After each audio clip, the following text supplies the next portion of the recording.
David Cronenberg's Videodrome is a movie that came out in the early 80s, and when it came out, it was instantly panned and forgotten about. I think it was released by Universal Studios, and it played for about a week. And it was panned by critics like Roger Ebert and Gene Siskel, who I remember giving it a distinct thumbs down. Years later, when Existenz, Cronenberg's reworking of Videodrome, came out, Roger Ebert gave that film a thumbs up. When the two films are basically covering the same thematic material, and I think that reveals the problem of Videodrome, which was that it was about 10 years ahead of its time when it came out. What Videodrome is essentially Cronenberg's project in exploring the ideas and thoughts of the great media prophet Marshall McLuhan. McLuhan's main idea was that it is the media themselves that are extensions of our human anatomy, and it is the media that counts, not so much the message in the media. The message of television is absolutely irrelevant. It is the form of television itself that is the fundamental message. And in McLuhan's brilliant vision, television is this idea that we ourselves are screens that television projects its images upon us. When you go into a movie theater, you sit and you watch a film, and the image that you're watching is projected from a light source behind you, and you are watching an image of light projecting upon a surface. In the case of television, we become the theater screen. We are the screen upon which the television with its cathode ray tube projects images onto us. And we receive those images, and the images themselves are extremely low-definition, fuzzy, grainy, low-definition images that require completion, or what McLuhan called fill-in, on the part of the viewer for their completion. Just like comic books, they have to be completed. And so they're highly participational, and they involve the imagination and the participation of the viewer. And so McLuhan would always say that the television generation was a more highly active generation, active in society, active in politics, for precisely that reason. It encourages participation. Now here we see in this scene, Max Renn is receiving a gun that will soon fuse together with his anatomy and become part of it.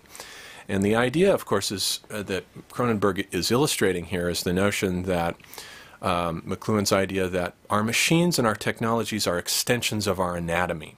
For example, the wheel is an extension of the foot. Guns are extensions of the hand. The bullets that come out of the gun are extensions of teeth. Cronenberg loops back to this idea of bullets as essentially extensions of teeth because, I mean, it's teeth that give us the primordial experience of tearing flesh that the bullet is trying to reproduce, that experience of ripping meat open. And in his film Existenz, Cronenberg has one of the main characters show up on the scene with a gun made out of a human bone, and the gun uses teeth for bullets. So he wonderfully loops back to that idea.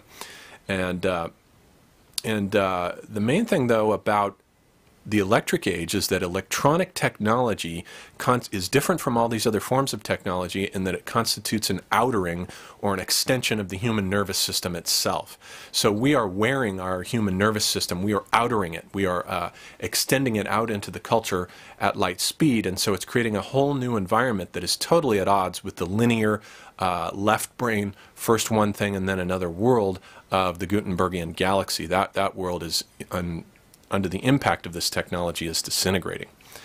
Now, in this image here, Cronenberg shows us a kind of act of coitus or an enunciation image in which the gun fuses with the character's anatomy through this slit in his stomach that very much resembles a human vagina.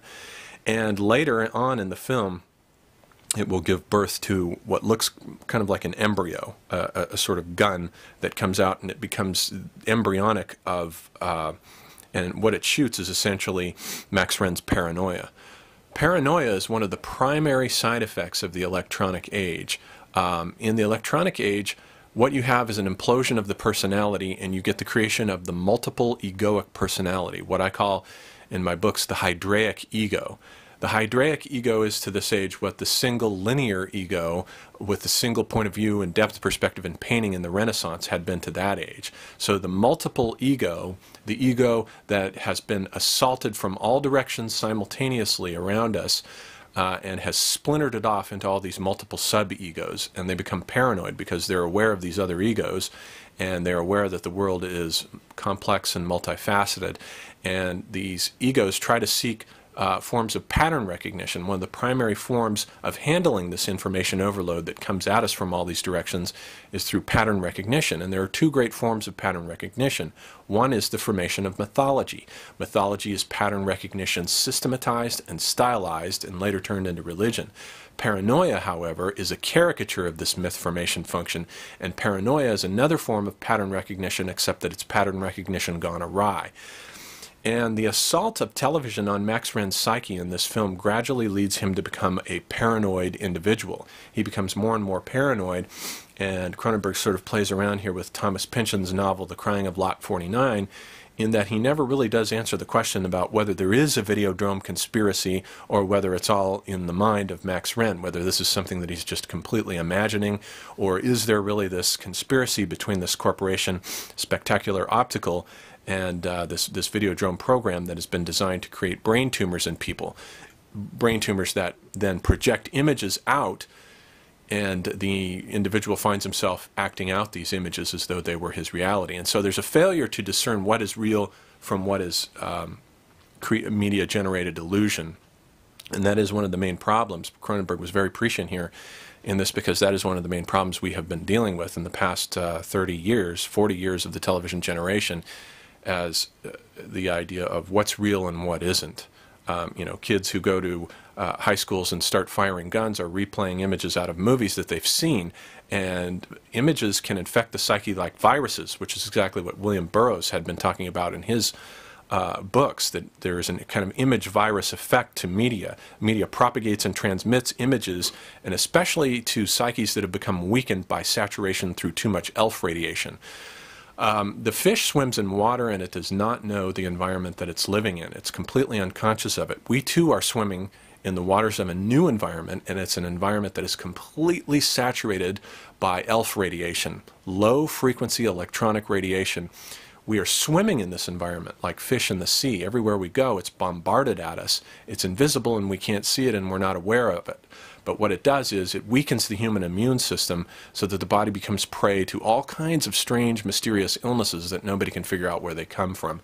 Things like AIDS and cancer and neurotransmitter diseases and imbalances and the like.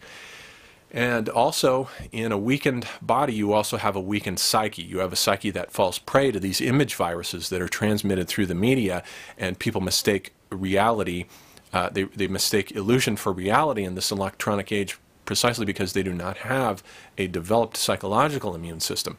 Now, what develops a psychological immune system is tradition, learning, erudition, discourse, dialogue with the Western canon. These things are what develop a psychological immune system to develop a critical capacity in the mind of the individual so that he can figure out what is real and what isn't. And in a society in which electronic technology is melting that immune system away, we're losing that capacity to discern what is real and what isn't. Close enough.